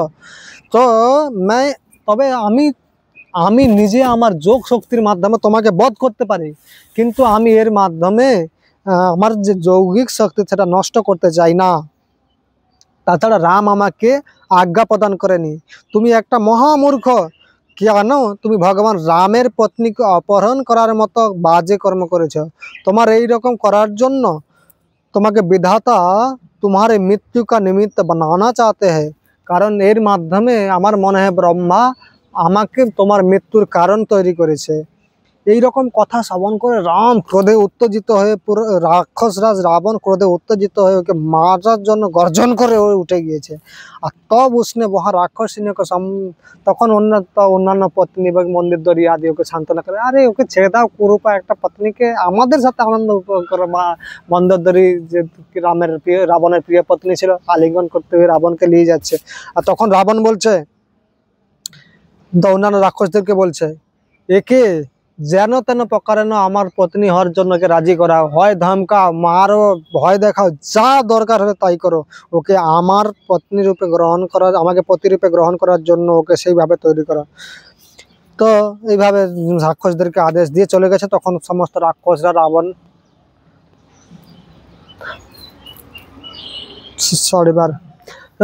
রাবণের প্রতি একটু জল খেয়ে নেয়। যখন রাবণ চলে গেছে তখন সমস্ত রাক্ষসীরা সীতাকে গিয়ে ধমকাচ্ছে, মারতে উঠছে, তোমাকে এখনই কেটে টুকরে টুকরে করে ফেলো। কেউ বলছে ওকে মেরে ফেলো, আমরা সবাই মিলে মদ এনে ওকে ফিস্ট করা হবে। কেউ বলছে আমি তোমার জানুটা খাবো, কেউ বলছে তোমার গালটা খাবো। এইভাবে সবাই সীতাকে ভয় দেখাচ্ছে। তো সীতা মাতা পুরো খণ্ডন করছে। তো কেউ বলছে তুমি কেন সীতা, এত সুন্দর একজন রাজাকে তুমি পত্নী হতে চাইছো না? কত কত মহান দেবতাদের পত্নীরা পর্যন্ত সীতাকে গ্রহণ করে, রাবণকে গ্রহণ করার জন্য লালায়িত, আর তুমি কিনা এত সুন্দর সুযোগ দেওয়ার পরে তুমি তাকে পতিরূপে গ্রহণ করছো না? तो किंतु सीता ने सहजता पता तो तुम चाहो तो मेरा वध कर दो, किंतु मैं स्वयं को रावण को समर्पित नहीं करूंगी। তখন সকলে বলছে তোমরা যদি চাও আমাকে বধ করে ফেলো, কিন্তু আমি কখনো রাবণকে গ্রহণ করব না। सीता को अपने हॉट पर अटल देखकर उनके चारों ओर खड़ी राक्षसी ने अपनी बर्छी कुठार धरा। তো সীতাকে এরকম ভাবে নিজের অটলের উপরে দাঁড়িয়ে থাকতে দেখে সকলে তখন বর্ষি একদম মারার জন্য পুরো একদম উদ্যত হয়েছে। তখন ওখানে একজন বিশাল সুন্দরভাবে একটা ভালো রাক্ষসী ঘুমাচ্ছিল, তার তখন ঘুম ভঙ্গ হয়েছে। সে তখন বলছে, তো ত্রিজটা নামের একটা রাক্ষসী, সে যখন ঘুম ভেঙে উঠেছে তখন বলছে এই তোমরা কেন অযথা সীতাকে সাথে এরকম ব্যবহার করছো, তুমি জানো তোমাদের মৃত্যু নিশ্চিত। তো সীতা আমি একটা খুব একটা ভয়ানক স্বপ্ন দেখলাম, তা তোমাদের বলছি শুনো। তখন বলছে, তখন অন্যান্য রাক্ষসীরা যখন ত্রিজটাকে তার স্বপ্নের বিষয়ে বলছে তখন বলছে, मैंने राम एवं लक्ष्मण को श्वेत वस्त्र तथा श्वेत हार धारण किए हुए देखा। वे वायु में आकाश मार्ग से जा रहे थे। एक श्वेत दिव्य रथ में सवार थे जिसे 1000 श्वेत अश्व खींच रहे थे। तो বলছে আমি রাম লক্ষ্মণকে শ্বেত অশ্বের উপরে বসে শ্বেত বস্ত্র ধারণ করে 1000 রথওয়ালা শ্বেত অশ্ব দ্বারা টানছে, সেই রথের উপরে বসে যেতে দেখছি। তারপরে আমি দৃশ্য পরিবর্তন হয়ে গেল, তারপরে দেখলাম গাদা দ্বারা খেঁচে যাওয়া রাবণ যাচ্ছে কালা বস্ত্র পরে হয়ে, তারপরে তার উপরে অন্যান্য শকুন আদি ঝাঁপ দিচ্ছে। এভাবে যখন আমি দেখছি, তারপরে আমি দেখছি श्वेत वस्त्र धारण किए हुए सीता भी सागर के मध्य में स्थित एक श्वेत पर्वत पर चढ़ी हुई थी। তো আমি তখন রাম এবং লক্ষ্মণ রাবণের সাথে যুদ্ধ হচ্ছে, তখন রাবণকে বধ করলো। আর তারপরে আমি দেখলাম সীতা সমুদ্রের মাঝে একটা শ্বেত পর্বতের উপরে শ্বেত কাপড় পরে বসেছিল। তারপরে রাম এবং সীতার সাথে মিলন হয়েছে। তো আমার মনে হয় এই রাবণের নিশ্চয়ই মৃত্যুর সম্মুখে এসে উপস্থিত হয়েছে, তাই তোমরা অযথা সীতাকে এরকম প্রতারিত করবে না, নিশ্চিত রামচন্দ্র এসে সীতাকে নিয়ে যাবে। তখন সীতা মাতার একটু আনন্দ হয়েছে, তখন বলছে যদি হে ত্রিজটা, যদি সত্যি তোমার স্বপ্ন সত্যি হয় তাহলে রামের ক্রোধ থেকে আমি তোমাকে রক্ষা করব। तो इसी बीच सीता को अपने निर्दोष शरीर में मंगल शकुन का आभास हुआ। তার এই সময় সীতা মায়ের শরীরে মঙ্গল শকুন, বাম অঙ্গ ফলকন আছে, বাম চোখ আদি এসব নৃত্য করছে, এভাবে দেখছে। तखन तखन जह सब देख कर त्रिजटा बोली, इन सभी मंगल शकुनों को देखकर मैं समझ सकती हूँ कि सीता को शीघ्र ही शुभ संकेत प्राप्त होने वाला है। तो আমি এই যে সীতা মায়ের যে তখন ত্রিজটা বলছে সীতার যে বাম অঙ্গ পড়ছে, বাম জানু, বাম নেত্রে সব নৃত্য করছে, তার মানে আমি এখান থেকে বুঝতে পারছি যে সীতার শুভ সময় এসে উপস্থিত হয়েছে। তা তারপর তখন তারপরে একটু আনন্দ পাওয়ার পরেও তার সব চারপাশে রাক্ষসদের দেখে সীতা মাতা আবার ভয় পেয়ে গেছে। আর তখন তিনি প্রাণ ত্যাগ করার জন্য নিজের অশোক বৃক্ষের দড়ি সে মাথার যে ফুল চুল বাঁধা যে তাকে ওখানে বেঁধে নিজের গলায় বেঁধে মৃত্যুবরণ করার জন্য এরকম ভাবে মানে আত্মহত্যার জন্য তৈরি হচ্ছে। इस दयनीय दशा में जचना नहीं रह सकता है। শকুন অনুভব তারপরে আবার যখন এরকম বাঁধে তখন তার শরীরে আবার শুভ শকুন প্রকাশিত হচ্ছে, তা দেখে সীতা মাতা আবার সব ছেড়ে দিয়ে আবার কান্নন করতে শুরু করেছে। তো হনুমানজি চিন্তা করছেন যে সীতার এরকম একটা অবস্থাতে অপতিত হচ্ছে, নিশ্চয়ই আমি যদি ওর সাথে তাড়াতাড়ি না মিলিত হই ও যে কোনো সময় প্রাণ ত্যাগ করবে। তো এই সময় তাই এমনি চিন্তা করলেন হনুমান যে আমার উচিত সীতা মাতার সাথে যোগাযোগ করা এবং ওনার সাথে কিছু কথা বলা। কিন্তু আমি যদি এইভাবে গিয়ে সরাসরি যাই তাহলে আমাকে রাক্ষসরা ধরে রাবণের কাছে দিয়ে দিবে, আর রাবণ আমাকে ধরে কারাগারে ঢুকিয়ে দেবে, তাহলে সীতার সাথে কথা বলা যাবে না। তাই তিনি চিন্তা করলেন সীতা মাতা যাতে না চিৎকার করে ফেলে, সীতা মাতা যেন জোরে কথা না বলে, তাই তিনি প্রথমে চিন্তা করলেন আমি অযোধ্যাপুরীর ভাষাতে একটা গান করব, তাহলে সীতা মাতা নিশ্চয়ই আমার একটা আভাস পাবে। তিনি তখন গান গাইছেন হনুমানজি, ওই অশোক বৃক্ষর উপরে বসে গান করছে। इक्ष्वाकु वंश के संतति राजा दशरथ नाम था उनका, नैस परायण तथा पराक्रमी थे ओजस्वी जशोधा के शासक।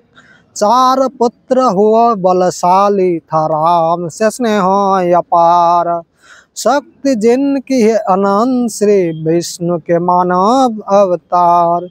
कई कई को बचा वरदान मिला राम चले वन को, सीता और लक्ष्मण सहित शीश धरे प्रतिव्रचन को, किया राम ने असुरों का अंत जिनसे थे आतंकित सारे ऋषिगण। मृग रूप धरे मारीच संग हर ले गया सीता को दुष्ट रावण।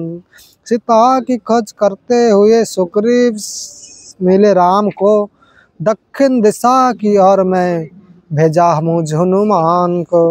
मैंने पार किया अनेक पर्वत, किया लाघ एक महासागर, खोज खोज कर अनंत सफल हुआ जहाँ आकर। आएंगे राम अवश्य प्रिय पत्नी को ले जाने, 2 संदेश प्रति प्राण रक्षा हेतु जिसे मैं जाऊं उन्हें सुनाने। এইভাবে গান গাইছেন হনুমানজি। और तखन जैसे ही हनुमान ने शांत हुए, सीता वृक्ष की ओर देखकर उस धनी को उद्गम को ठोकने लगे। जब उन्होंने हनुमान को देखा तब सोचा कि वे कोई स्वप्न देख रही है। वानर को स्वप्न में देखना अशुभ होता है। सीता ने मंद स्वर में स्वयं से कहा। पति दे परिद वेदना से थक कर सीता करुण क्रंदन करने लगी और अकस्मात ही मूर्छित हो गई। तो सीता माता যখন ওই গানটা শ্রবণ করেছে তখন তিনি চিন্তা এত সুন্দর গানটা যেহেতু অযোধ্যার ভাষাতে গিয়েছেন আর তাই তেনার মনে, তারপর তিনি চারপাশে খুঁজে খুঁজে দেখলে একটা বানরকে দেখতে পেয়েছে। তিনি তখন মানে এতটাই বিভ্রান্ত যে তিনি চিন্তা করছেন আমি হয়তো স্বপ্ন দেখছি, আর স্বপ্নে যদি কোনো বানরকে দেখা যায় তাহলে সেটা অশুভ হয়ে উপস্থিত হয়। আমার মনে হয় এটা নিশ্চয়ই আমার কোনো অশুভ সময় এসে উপস্থিত হয়েছে, তাই সীতা মাতা মূর্ছিত হয়ে গেছেন। তা চেতনা আসার পরে এই দুঃস্বপ্ন বানরের দেখা পশ্চাৎ রামকে লক্ষ্মণ কল্যাণকে লিয়ে প্রার্থনা করনা চাই। তখন তিনি যখন চেতনা আসে তখন চিন্তা করলেন আমি এরকম একটা দুঃস্বপ্ন দেখলাম, বানরকে দেখলাম স্বপ্নে, তাই রাম লক্ষ্মণের কৃপা মানে সুস্থতার জন্য আমার প্রার্থনা করা উচিত। तो एरपरे भगवान ब्रह्मा इंद्र सूर्य और वायु कृपा करके वह बानर वास्तविक हो राम के विषय में कहा है उसके बचन में তারপরে তুমি চিন্তা করলে কিন্তু আমি যে কথাগুলো শ্রবণ করলাম এগুলো আমার মনে হয় কেউ সত্যিকারের কেউ বর্ণনা করছে। যদি ইন্দ্রচন্দ্র এই সকলে কৃপা করেন এবং এই বানর যদি সত্যি হয় তাহলে সে কৃপাপূর্বক আমার কাছে এসে উপস্থিত হয়। আর তখন বৃক্ষের আড়াল থেকে হনুমানজি এসে উপস্থিত হয়েছেন আর হনুমানজি গিয়ে सीता माता কাছে গিয়ে হাত জোড়ে করে বসেছে ছোট রূপ ধারণ করে। তো তখন सीता माता जिज्ञासा করছে आप कौन है, आप किसी देवी के समान लगते हैं, यार मुझे लगता है कि आप अवश्य ही राम की पत्नी। তখন হনুমান জি এসে হাত জোড়ে করে জিজ্ঞাসা করছে আপনি কে, আমাকে মনে হয় আপনাকে কোনো দেবীর মতো লাগছে আর আপনি নিশ্চয়ই রামের পত্নী। তখন सीता माता रामेर नाम सुनकर प्रसन्न हो गया और सीता माता तक रामचंद्र कथा सब नाम शुने तक खूब आनंद पेয়েছে। তখন हनुमान के प्रश्नर उत्तर दिए उन्हीं समस्त जीवन कथा वर्णना करेছে। তারপরে उन्हीं बोलছেন रावण ने আমাকে जीवित रहने के लिए केवल 2 मास का समय दिया है, यदि उनके पहले राम यहाँ नहीं आते तो मैं अपने प्राण त्याग करता। তারপরে তিনি বললেন যে রাবণ আমাকে 2 মাস মাত্র সময় আর বাকি দিয়েছে, এর মধ্যে যদি রামচंद्र ना আসে তাহলে আমি प्राण विसर्जन देব। तो उनका विश्वास प्राप्त करके हनुमान ने कहा मैं राम का दूध हूँ। तारपर सीता माता जखन विश्वासपूर्वक राम हनुमान जी के एत किछु बोलेन तखन तिनि बोलছেন আমি रामचंद्रेर दूध और आपनाके विश्वास दिচ্ছি যে কি रामचंद्र कुशले आছেন এবং রাম আপনাকে নিশ্চয় উদ্ধার করে নিয়ে যাবেন। আর সীতা হর্ষি তখন সীতাজি খুব আনন্দ পেয়েছেন, আর তিনি এত প্রসন্নতার সাথে কথাবার্তা বলছেন। কিন্তু তারপরে কিছু পরে দেখছে হনুমান যেহেতু বানর স্বভাব চঞ্চল, ধীরে ধীরে করে সীতা মাতার দিকে এগিয়ে গিয়ে যাচ্ছে। তখন সীতা মাতা চিৎকার করে বলছে, আরে তুমি তারপরে তুমি চিন্তা করলে নিশ্চয়ই এই রাবণই বান্দরের রূপ ধরে এসেছে। তখন তিনি চিৎকার করে বলছে, হে রাবণ, তুমি কত দুষ্ট, তুমি কত ঘৃণিত, তুমি একটা দুষ্ট বানরের রূপ ধারণ করে আমার কাছে এসেছো এইভাবে আমাকে প্রতারণা করার জন্য। তখন আবার তুমি চিৎকার করে ক্রন্দন করছে। তারপরে হনুমানজি ভয় পেয়ে আবার পিছিয়ে চলে গেছে। তখন বলছে, না মাতা, আমি হনুমান। তখন হনুমান वास्तव में सीताराम के वियोग के कारण অত্যন্ত মানে রামচন্দ্রের বিরহে সীতা মাতা এমনই ডুবেছিলেন যে বারবার তিনি উন্মত্তের মতো আচরণ করছিলেন। তারপরে তিনি কখনো हनुमानजी भूत बोले मन करছে এইভাবে। तो हनुमान सीता को मन में उठने वाले संशय को समझ गया और उनका भय समाप्त करने के लिए राम को गुणगान करने लगे। তারপরে যখন বুঝতে পারছে সীতা মাতা কথা বলছে না, তাই তার সংশয় নাশ করা যাবে, তিনি রামচন্দ্রের মহান গুণকীর্তি গাইছেন। হ্যাঁ, তারপরে লক্ষ্মণের বিষয় বর্ণনা করেছেন। তারপরে মলয় পর্বতে গোকর্ণ পর্বতে এইভাবে তার নিজের পুরো জীবন বৃত্তান্ত বর্ণনা করার পরে তিনি বললেন কিভাবে রামচন্দ্রের সাথে সম্পর্ক হয়েছে, কিভাবে রামচন্দ্র তাদেরকে পাঠিয়েছে, মানে সীতামাতাকে হরণের পরে রামচন্দ্রের পুরো জীবন বৃত্তান্ত হনুমানজি সীতামাতাকে শোনালেন। তারপরে হনুমানজি হাত জোড়ে করে বলছে, আপনাকে খোঁজ করার জন্য আমাকে এখানে পাঠানো হয়েছে, আপনি আমার প্রতি বিশ্বাস করুন।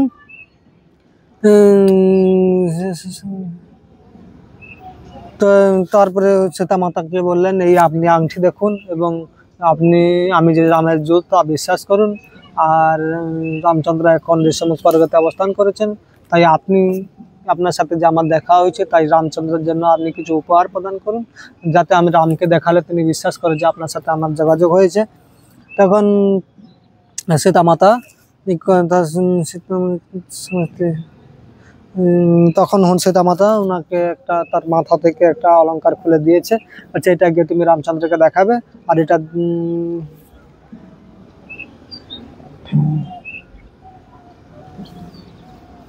তখন হনুমানজিকে আঙুঠি নিয়েছে, তারপরে সীতামাতাকে প্রণাম করেছে। তারপরে সীতামাতা বলছে যে তুমি রামকে গিয়ে একটা কাহিনী বলবে।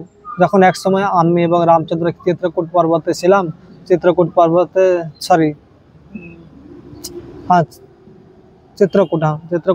ছিলাম। চিত্রকূট পর্বতে আমি আর রাম এক সময় জলকেলি করার পরে ভিজা বস্ত্রের উপরে দুজনে পরিশ্রান্ত হয়ে রাম কুশের উপরে বসেছিল, আমি তার কোলের উপরে মাথা রেখে শুয়ে পড়েছিলাম ক্লান্ত হয়ে। তখন দেখলাম একটা কাক এসে আমার প্রতি আক্রমণ করতে শুরু হচ্ছিল। সে ছিল ইন্দ্রের পুত্র জয়ন্ত। তারপরে সে আমার রূপে মগ্ন হয়ে প্রথমবারে আক্রমণে আমি যখন ভয় পেয়েছি রামচন্দ্রের কোলে এসে বসে পড়ি। দ্বিতীয়বার এসে তখন রামচন্দ্র ক্লান্ত হয়ে ঘুমিয়ে পড়েছিল, মানে তন্দ্রা যাচ্ছিল। আর তখন দ্বিতীয়বার যখন ইন্দ্রের পুত্র জয়ন্ত এসে আমার স্তনের উপরে আঘাত করে, তখন আমার স্তন থেকে রক্তবিন্দু পতিত হয় রামচন্দ্রের গায়ে। আর সেই গরম তাপ যখন রাম অনুভব করে, তখন ক্রোধে উন্মত্ত হয়ে একটা কুশ ঘাস দিয়ে ব্রহ্মাস্ত্র দ্বারা অভিমন্ত্র করে আর দিয়ে তাকে নিক্ষেপ করতে উদ্যত হয়। তখন জয়ন্ত এসে রামচন্দ্রের কাছে ক্ষমা চায় এবং শরণাগত হয়। তখন যেহেতু রামচন্দ্র শরণাগত বৎসল, তাই তাকে ক্ষমা করে, কিন্তু তিনি বললেন কোনো ক্ষত্রিয় তার অস্ত্র ফিরিয়ে দিতে পারে না, তাই আমি এই অস্ত্র তোমার কোনো একটা ক্ষতি করতে ব্যবহার করতে। তাই তিনি এই কাকরূপী জয়ন্তর একটা বাম চোখকে নষ্ট করে দিয়েছিলেন। তখন বলছে তুমি এই কাহিনীটা গিয়ে রামচন্দ্রকে বলবে, এই কাহিনীটা আমি আর প্রভু দুজনেই জানি, আর তুমি এটা যখন মনে করাবে তখন বলবে সামান্য একটা কাকের জন্য যদি এরকম একটা ব্রহ্মাস্ত্র অভিযুক্ত করে, তাহলে রাবণ এরকমভাবে আমাকে হরণ করে এনেছে, রামচন্দ্র কেন এতদিন চুপ করে আছে, তিনি কি আমাকে সত্যি ভালোবাসে না? এইভাবে হনুমানজিকে বলার পরে তখন হনুমানজি বলছেন, এক কাজ করুন, আপনি আমার সাথে চলুন, আমি আপনাকে পেটে বসে নিয়ে চলে যাব। তখন সীতামাতা বলছে কিন্তু रावण ने इस सुझाव से अनुशंसा कर दी। हनुमान का परामर्श दे, यदि आप चाहे तो मैं आपको पीठ पर बैठाकर राम के पास किष्किंधा ले चली। तो আপনি যদি চান তাহলে আপনাকে আমি আমার পেটের উপরে বসে কিষ্কিন্ধা নিয়ে যাব। সীতামাতা বলছেন, না, আমি একজন পরপুরুষের মাধ্যমে এসেছি, আবার একজন পরপুরুষের মাধ্যমে ফিরে যেতে চাই না। তাছাড়া তুমি একজন বানর, তুমি কিভাবে আমাকে নিয়ে যাবে? তুমি যদি আমাকে নিয়ে যাওয়ার সময় রাবণ তোমার সাথে আক্রমণ করে, তুমি যদি তাদের সাথে লড়াই করো আমি হয়তো তোমার পিঠ থেকে পড়ে সমুদ্রে মারা গেল। তো এইভাবে হনুমানজি মানে ছোট রূপে এসেছে না, তাই তাকে চিনতে পারে না। তখন হনুমানজি একটা মনে একটা সীতামাতা আমাকে কত তুচ্ছ বলে মনে করে, তাই তিনি হনুমানজি জয় শ্রীরাম বলে বিশাল রূপ ধারণ করেছে। আর বিশাল রূপ धारण করে सीता-माता के बोलছেন, तब अपने पराक्रम का प्रदर्शन करने के लिए हनुमान ने अपनी प्रशंसा करते विशाल का रूप धारण किया और बोले, यदि आप चाहे तो पूरी लंका उखाड़ दूं, तब रावण सहित इसे राम के पास ले जाऊं। যেটা আপনি আমাকে তুচ্ছ মনে করছেন, আপনাকে আমি নিয়ে যেতে পারবে না। আপনি যদি চান আমি পুরো লঙ্কাকে তোলপাড় করে দিতে পারি এবং রাবণকে ধরে রামচন্দ্রের কাছে নিয়ে যেতে পারি। তখন সীতা বলছে, হ্যাঁ রে পুত্র, আমি বুঝতে পেরেছি তোমার শক্তি অসীম, কিন্তু তুমি জানো আমি একজনের দ্বারা এসেছি, তাই আর তোমার দ্বারা আমি যেতে চাই না। যদি রাম যদি এসে আমাকে उद्धार करे तभी আমি যাব। तो हनुमान चूंकि मैं एक पतिव्रता स्त्री हूँ, तो मैं राम के सिवाय किसी अन्य के शरीर का स्पर्श नहीं करना चाहती हूँ। আমি একজন पतिव्रता, তাই আমি রামকে ছাড়া অন্য কাউকে স্পর্শ করতে চাই না। जब रावण ने मेरा अपहरण किया तब मैं असहाय और विवश थी। যখন রাবণ আমাকে অপহরণ করেছিল তখন আমি একা এবং অসহায় ছিলাম, তাই এখন আমি জ্ঞান থাকতে থাকতে কখনো এটা করতে পারি না। তখন হনুমান বলছেন, না, একজন প্রকৃত ধার্মিক স্ত্রীর জন্য এই কথাগুলো উপযুক্ত। আপনাকে অশেষ ধন্যবাদ। আপনার ঘটনা শোনা দেনা। তারপরে হনুমানজি চিন্তা করলেন, আমি যদি এখানে এসে প্রভু রামের সেবা করার জন্য সামান্য মাত্র সীতার সংবাদটাই নিয়ে চলে যাই, তাহলে হয়তো কিছু লাভ হবে না। তাই আমার উচিত এখানে এদের শক্তি সম্পর্কে আমার ধারণা নেওয়া, এরা কত শক্তিমান তা আমার জানা উচিত। তাই একজন দূতের প্রকৃত কাজ হচ্ছে প্রভুর আদেশের থেকেও কিছু শ্রেষ্ঠ কাজ করা। তাই আমি এদের শক্তি সম্পর্কে জানতে চাই। তাই তিনি বিশাল রূপ ধারণ করে অশোক বাটিকা তছনছ করতে শুরু করেছে এবং তাদের ইষ্টদেবের মন্দির ভাঙতে শুরু করেছে। আর এই সব সংবাদ গিয়ে তিনি রাবণকে দেওয়া হয়েছে। তখন রাবণ ক্রুদ্ধ হয়ে তখন 80,000 ভয়ঙ্কর রাক্ষসদেরকে সেনা ভেজা আর গিয়ে তাদেরকে গিয়ে বলছে 80,000 রাক্ষসকে পাঠিয়েছে হনুমানের সাথে যুদ্ধ করার জন্য। তখন হনুমান 80,000 রাক্ষসকে এক মুহূর্তের মধ্যে সবাইকে বধ করে ফেলেছে।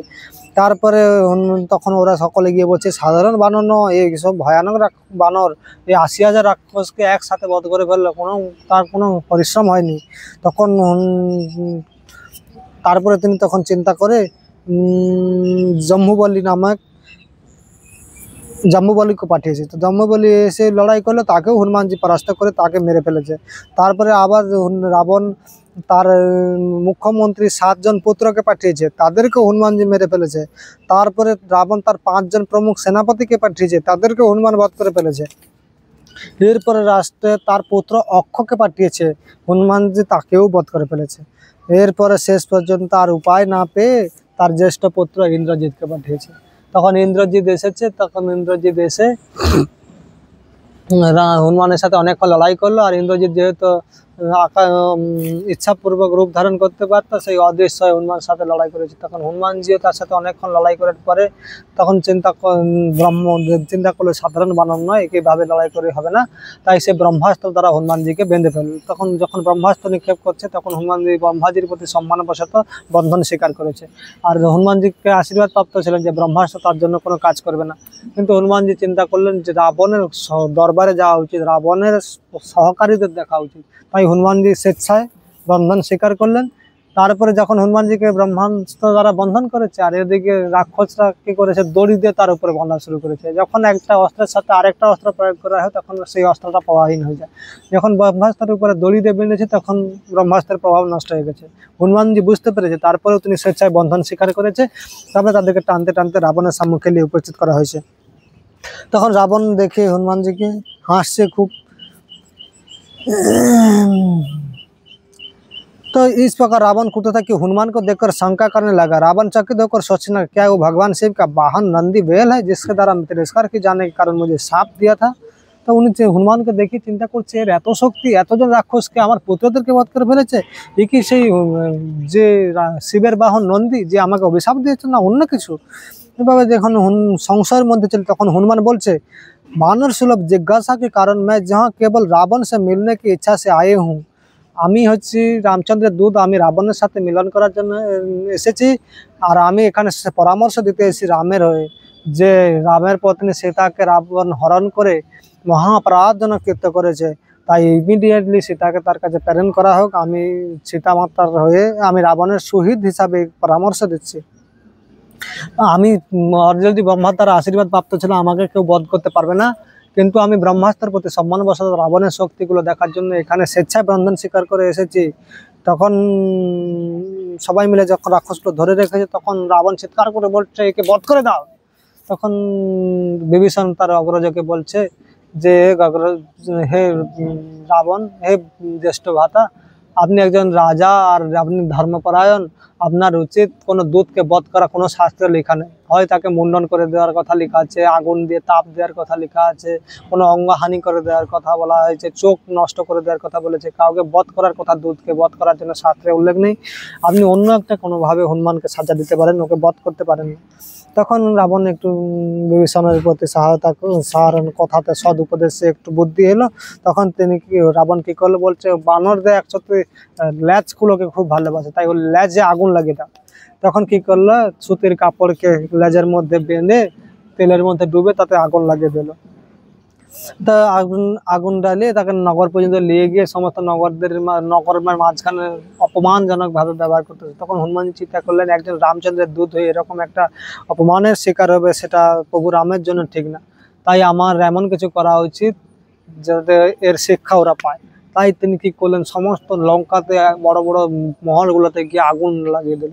আর সেই সকল আগুনে এত প্রভাব বিস্তার করতে শুরু করলো, সমস্ত স্বর্ণা মণি মুক্তা সব গলে জল হয়ে সব সমুদ্রে প্রবাহিত হয়ে গেল। এইভাবে সেই যে স্বর্ণ লঙ্কা ওই আগুনের তাপে সব বিনাশ হয়ে গেছিল। আর এইভাবে আগুন পুরো সমগ্র লঙ্কাকে দহন করছে। আর সকল রাক্ষসীরা চিৎকার চেঁচামেচি পুরো একদম দৌড়ঝাঁপ লাগছে, সবাই চিৎকার করছে, এই দুষ্ট রাবণের জন্য, সামান্য একটা মহিলার জন্য আজকে আমাদের সকলের মৃত্যুর কারণ হচ্ছে। সবাই রাবণকে অভিশাপ করছে, সবাই রাবণের নিন্দা করছে। এইভাবে তখন হনুমান যখন সমস্ত লঙ্কাকে দহন করেছে, লঙ্কাকে দহন করার পর তিনি সমস্ত লঙ্কা ভ্রমণ করে তিনি এসে অর্ষিত পর্বতের উপরে গিয়ে আবার বসেছে। অর্ষিত পর্বতে গিয়ে বসে লঙ্কা দহনটা উপভোগ করছে, আনন্দ উপভোগ। তারপর তার মাথায় বুদ্ধি এসে, আরে আমি অনিয়ন্ত্রিত ক্রোধের দ্বারা বশীভূত হয়ে এরকম ভাবে একটা অপরাধজনক কর্ম করলাম। কারণ এই লঙ্কার ভেতরে মাতা সীতা রয়েছে, যদি মাতা সীতা পুড়ে মারা যায় তাহলে আমার জন্য, আমি যদি সীতা মারা যায় তাহলে রাম শুনে রামও মারা যাবে, রাম মারা গেলে লক্ষ্মণ মারা যাবেন, লক্ষ্মণ মারা গেলে তাদের কথা শুনে ত্রিজন মাতা মারা যাবে, তাহলে আমি সকলের মৃত্যুর কারণ হয়ে যাবে। এইভাবে হনুমানজি খুব চিন্তাগ্রস্ত হবে মানে বসে আছে। তখন সমস্ত দেবতারা প্রকাশিত হয়ে বলছে, হনুমান তুমি শোক করো না, মাতা সীতা সুরক্ষিত রয়েছে আর তুমি শান্তিপূর্বক যেতে পারে। কিন্তু হনুমানজি তাও মনে একটা সংশয় ছিলেন, তাই তিনি আবার পুনরায় সীতা মাতার কাছে গেলেন, সীতা মাতার সাথে যোগাযোগ করলেন। যোগাযোগ করার পরে সীতা মাতা বলছে, আমি কুশলে আছি, তুমি এক কাজ করো, তুমি তাড়াতাড়ি ইমিডিয়েটলি গিয়ে রামকে বলো, 2 মাসের ভেতরে যদি রাম এসে আমাকে উদ্ধার না করে আমি তাহলে প্রাণ ত্যাগ করবো। তো এইভাবে বলার পরে হনুমানজি অর্ষিত পর্বতের উপর থেকে মহান ঝাঁপ লাগানোর জন্য তিনি প্রস্তুত হয়েছে।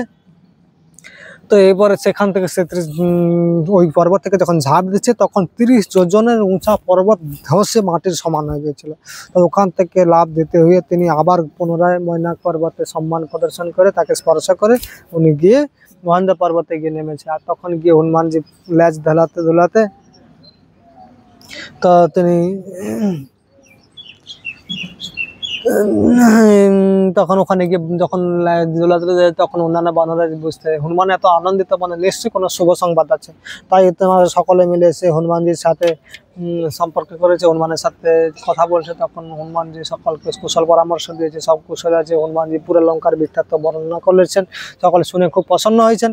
প্রসন্ন হওয়ার পরে তেনারা সকলে मिले तुम्हारा योजना में गंभीरता का अभाव है। मैं केवल सीता का पता लगाने की आज्ञा दी गई थी और उन्हें मुक्त करने के लिए युद्ध करने की आज्ञा हम नहीं दी गई है। यदि हम सफल हो तो मेरे विचार में कार्य में राम को प्रसन्नता होगा। তখন হনুমান এবং অন্যান্য বানররা বলছেন, এই চলো আমরা যখন সমস্ত কিছু জানতে পেরেছি তখন আমরা সকলে মিলে গিয়ে লঙ্কাকে ধ্বংস করে একদম সীতা মাতাকে উদ্ধার করে নিয়ে রামকে গিয়ে দেবো। তখন জাম ভগবান বলছে যে আমরা রামচন্দ্রের দ্বারা কেবল সীতাকে পাতা লাগানো মানে খোঁজ করার জন্য আদিষ্ট হয়েছি, তা না কি যুদ্ধ করার জন্য। তাই আমরা যদি যুদ্ধে সফল হই তাহলে রাম প্রসন্ন হবে না। তাই আমাদের উচিত ফিরে গিয়ে রামকে সংবাদ দেওয়া। এইভাবে জাম্ববানের কথা শুনে তারা সকলে কিষ্কিন্ধার উদ্দেশ্যে গমন করছে। আর গমন করতে করতে তিনি পাশে একটা মধুবন নামক একটা বাগান ছিল, সেই বাগানের মালিক মানে সুগ্রীবের নেতৃত্বেই ছিল, এবং সেটা দধিমুখ নামক একজন বানরের দ্বারা সুরক্ষিত ছিল বা তাকে তার নেতা রূপে রাখা হয়েছিল। আর সেই বাগানের মধ্যে ঢুকে সমস্ত দধি মধু পান করতে শুরু, মধু ফল মূল খেতে শুরু করেছে, বাগানকে তছনছ করতে শুরু করেছে, নৃত্য গীত গান বাজনা শুরু করেছে হনুমান বানরগুলো সব। আর তখন দধিমুখ সবাই রেগে গিয়ে সকলকে মারামারি শুরু করেছে, ঢিল মারতে শুরু করেছে, তাড়াতে শুরু করেছে। আর তখন সবাই গিয়ে দধিমুখকে ধরে প্রচুর পিটিয়েছে। আর মারার পরে দধিমুখ ভয়ে কান্নান করতে করতে সুগ্রীবের কাছে গিয়েছে। আর সুগ্রীবকে গিয়ে বলছে যে এরকম হনুমান আর জাম্ববান এসে আমাদের সাথে এইভাবে ব্যবহার করছে, আর পুরো বাগানকে তছনছ করছে, আর ওরা মধুপান করছে, আর আমি বলতে গেতে আমাকে পিটিয়েছে। আর এই কথা সুগ্রীব শুনে একটু প্রসন্নতা অনুভব করেছে। তখন বলছে, তোমার এই যে কথা, এর মাধ্যমে আমার কোনো শুভ সংকেত প্রাপ্ত হয়েছে। কারণ বানররা বা অঙ্গদ যদি সীতার খোঁজ না করতে পারে, তারা কখনো এরকম সাহসপূর্বক এই বাগানের উপরে খারাপ ব্যবহার করতে পারে না। নিশ্চয়ই সীতাকে ওরা খোঁজ পেয়েছে। তাই তুমি ইমিডিয়েটলি ওখানে গিয়ে অঙ্গদকে বলো এক্ষুনি আমি ডেকেছি বলে। এই বলে তখন দধিমুখ গিয়ে তখন ওদের সকলের কাছে ক্ষমা চেয়ে যায়। আর ক্ষমা চেয়ে বলছে, তোমাদের কাছে আমি অনুরোধ করছি, তোমার কাকা সুগ্রীব ইমিডিয়েটলি তোমাদেরকে ডেকেছে কিষ্কিন্ধাতে, তোমরা অতি শীঘ্র যাও। তখন অঙ্গদ হাত জোড়ো করে সমস্ত বানরদেরকে বলছে যে যদিও আমি রাজকুমার, কিন্তু আমি আপনাদের পরামর্শ চাই। আপনারা যদি মনে করেন এখন আমাদের কিষ্কিন্ধার উদ্দেশ্যে যাওয়া উচিত। আর এই কথা শুনে সকলে খুব খুশি হয়েছে। তখন অঙ্গদকে বলছে যে